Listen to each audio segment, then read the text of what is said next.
김민규 소장입니다. 자, 오늘은 2023학년도 건국대학교 입시 변화에 대해서 함께 이야기해 보도록 하겠습니다. 자, 건국대 같은 경우에는 몇 가지 변화가 좀 있습니다. 여기서 여러분들이 좀 주목해서 보셔야 될 게 뭐냐면, 작년에 학교 추천 전형의 경우에는 교과 100으로 선발했습니다. 그런데 올해 같은 경우에는 2023학년도 지역균형이 교과 70%, 그 다음에 종합평가 30%로 변경이 되었습니다. 자, 동국대라든가 고려대학교, 성균관대처럼 학생부 종합 성격이 들어가 있는 교과 전형이다라고 하는 걸 좀 기억을 좀 해주시기 바랍니다. 자, 그렇기 때문에 작년에 지역균형 전형 합격 내신만 무조건 참고해서 지원하기에는 좀 변수가 생긴다라고 하는 거를 좀 기억을 좀 해주시기 바라고요. 그리고 특별히 그러니까 이 의미는 뭐냐면 정량평가로 평가한다라는 이야기가 아니라 정성평가로 평가한다라고 하는 거, 그것을 좀 기억해 주시기 바라고요. 그리고 여기서 더 중요한 게 있습니다. 무엇이냐면 지금 지역균형 전형의 경우에는 작년 같은 경우에는 수능 최저학력 기준이 있었습니다. 두 개 영역 등급화 모였는데 올해는 수능 최저학력 기준을 폐지했다라고 하는 거, 이런 부분들을 좀 기억을 해 주셔서 이 부분이 좀 변수가 될 것 같아요. 선생님이 생각하기에는 일반고 학생들의 경우 건국대를 희망하는 학생들이 굉장히 많습니다. 내신 2등급 정도 되는 학생들이. 그런데 수능에서는 좀 부담을 가져서 수능 최저학력 기준 맞추기가 부담을 가진 친구들이, 열심히 학교생활 기록부 관리했던 친구들이 수능 최저에 대한 부담이 없으니까 아마 일반고 학생의 경우에는 이 건국대학교 지역 균형 전형에 좀 관심을 가지는 학생들이 많이 증가할 것 같다. 그러면 경쟁률도 다소 좀 올라가는데, 작년 같은 경우에는 건국대 지역균형 전형 경쟁률이 어마무시했습니다. 평균 경쟁률이 약 한 26.6대 1 정도가 나왔었는데, 올해도 아마 20대 1 이상의 경쟁률이 나타나지 않을까, 그렇게 조심스럽게 예상을 하고 있습니다. 그리고 또 하나, 건국대의 변화 중에 하나가 무엇이냐면, 논술 전형에서 건국대학교는 수리논술과 과학논술을 같이 출제하던 학교였는데 올해부터 과학논술을 폐지를 했습니다. 그래서 수리논술 위주로만 평가를 하기 때문에 건국대의 경우에는 내가 수학에 대해서 강점을 가지는 친구들 같은 경우에 논술 전형에서도 좀 적극적으로 지원이 예상된다라고 하는 거 기억을 좀 해 주시기 바라고요. 그 다음에 정시 일반 전형에서 일부 모집 단위가 모집군을 변경했습니다. 예를 들어서 정시 다군에서 건국대 미래에너지, 스마트은행, 스마트 ICT, 화장품 공학 모집 단위가 나군으로 이동합니다.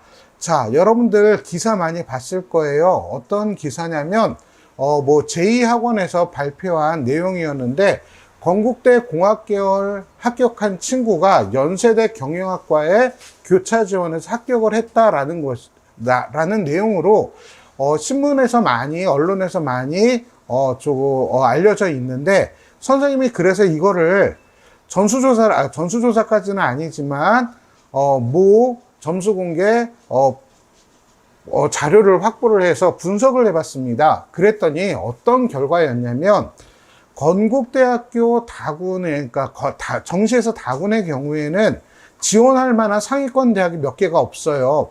중앙대, 홍익대, 건국대 정도입니다. 그러다 보니까 서울대, 연세대, 고대, 가군, 나군으로 쓰는 친구들이 다군에서 중앙대를 많이 지원을 하고요. 그 다음에 서강대, 성균관대 지원하는 친구들이 다군에서 건국대나 홍익대를 많이 지원하는 패턴을 보이고 있습니다. 그러다 보니까 연세대 경영학과 최초 합격한 친구가 사실은 성균관대, 서강대 공학계열도 최초 합격을 했고요. 다군에서 건국대학교 스마트 ICT 공학이라든가 이런 스마트 운행학과를 합격한 친구들이 같이 합격을 했어요. 그러다 보니까 언론에서 발표하고 있는 건국대 공대 합격한 친구가 연세대학교 경영학과 정시에서 합격을 했다. 교차 지원해서 이것을 있는 그대로 받아들이는 것이 아니라 사실은 이 정도 실력이 되는 친구는 서강대, 성균관대 공학계열 최초 합격하는 친구가 연세대 경영학과 교차 지원해서 합격했다. 이렇게 판단하시는 것이 타당하다라고 생각이 됩니다. 그래서 언론에서 나왔던 기사라고 해서 그냥 있는 그대로 활자로만 이해하지 마시고 숨어있는 의미와 뜻을 잘 해석해서 조금 정확하게 분석하는 어떤 능력을 좀 가졌으면 하는 바람이 있습니다. 자, 건국대학교 같은 경우에는 2022학년도 작년 입시 결과를 발표를 했습니다. 자, 그래서 지역균형 전형 같은 경우에 몇몇 학과 같은 경우에 소개를 해드린다라고 한다면 인문계열 같은 경우에 미디어 커뮤니케이션 학과 같은 경우에는 최저 합격 등급이 2.0 등급이었습니다. 그리고 이과 같은 경우에 화학공학 같은 경우에는 최저 합격 등급이 1.8이었고요. 그 다음에 정치외교학과 같은 경우에는 1.9 최저 합격 말씀드리는 겁니다. 경영학과가 1.9 이런 어떤 합격생들의 분포를 보이고 있습니다. 그래서 선생님이 예상하기에는 작년에는 건국대학교 지역균형 전형에서 합격하는 학생들의 어떤 등급을 본다면 보통 1점대 후반에서 2점대 초반의 학생들이 많이 합격을 했다라고 하는 거 기억을 좀 해주시기 바라고요. 그 다음에 중요한 것은 무엇이냐면 올해 같은 경우에는 아까 서두에 말씀드렸던 것처럼 학교장 추천 전형, 지역균형 전형의 경우에 전형 방법이 바뀌었다라고 하는 거 꼭 기억하셔서 작년에 이 결과는 그냥 참고만 하시고 좀 지원하는데 학생부 관리가 중요해졌으니까 학생부 관리에도 조금 더 신경 써서 지원을 좀 해주시기 바랍니다. 학생부 종합전형의 경우에 특히 건국대 자기추천 전형 같은 경우에는 비교적 다른 대학에 비해서 최저 등급 학생들이 5등급대 심지어 7등급대도 있습니다. 물리학과 같은 경우에는 작년에 7.0인 학생이 합격을 했어요. 그런데 이거 내가 그렇다고 일반고 내신 기준 5등급인데 건국대 지원할래요 물리학과 이러면 좋은 결과 얻기가 힘듭니다. 철저하게 건국대학교 자기추천 전형의 경우에는 학생부 관리가 무엇보다 중요하다. 그렇기 때문에 여기서 대학에서 발표하는 평균 등급과 최저 등급의 경우에는 특목, 자사고, 또 과고, 국제고 학생들의 지원한 학생들의 어떤 내신 등급도 같이 고려해서 발표한 것이기 때문에 최저 등급이 7.0이라고 해서 무조건 내 등급과 적용해서 지원하게 되면 좋지 않은 결과를 나타낼 수가 있다라고 하는 거 꼭 좀 기억을 해주시기 바랍니다. 예를 들어서 간단히 한번 말씀드려 볼게요. 자, 합격 등급이 5.0 등급이라고 한다면 일반고 지원한 학생들의 합격 등급이 예를 들어서 평균이 5.0이다 라고 했을 때 일반고 3.0, 특목자사고 7.0 해야 평균 5.0 등급이 나옵니다.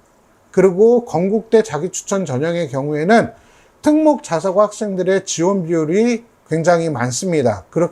그래서 일반고 학생들이 학생부 종합전형 자기추천 전형으로 지원할 경우에는 좀 신중한 고민이 필요하다. 저 학생부 관리 나름대로 잘 관리했어요 라고 하는 그런 어떤 정도로는 많이 부족하다라고 하는 거 꼭 기억을 하시고 건국대 학교장 추천 전형을 지원하려고 하는 학생들은 어떤 전문가들의 조언을 꼭 좀 받아보시고 지원 여부를 결정해 주시기 바랍니다. 자, 이 부분 중요하니까 꼭 좀 체크를 해 주세요. 네, 이것으로 오늘 건국대학교 2023학년도 입시에 대해서 살펴보았습니다. 네, 감사합니다.